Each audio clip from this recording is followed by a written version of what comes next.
The computer, as the machine we know today, would not be possible without Unix. In the days before Unix, computers were massive things, roomfuls of things. A single computer does a single thing at a time, and very, very expensive. Suddenly there was the mini-computer revolution.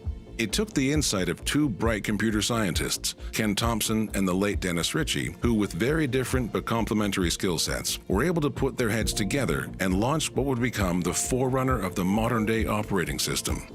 Unix was built for me. I didn't build it as an operating system for other people. I built it to do games and to do my stuff. I was always into games. Games was my thing. I used to play pinball machines and I would pick the lock in the back of the pinball machines. Then I'd study the diagrams that I had.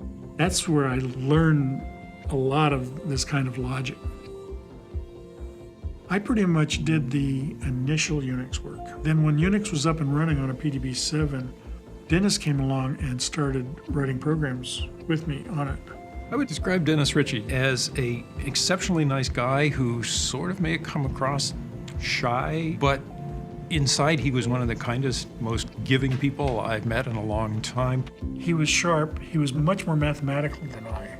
Once he got an idea, he was almost bulldog. You know, he just worked on it until it happened. We worked very, very closely for very many years. There was one point where they each wrote a piece of code to do something, some small library function kind of thing. And when they compared their versions, they were essentially identical. So their thinking processes were very, very similar. Sometimes inventions come from an individual's pursuit to push the limits of existing technology for their own use. Often, this pursuit ends up benefiting us all.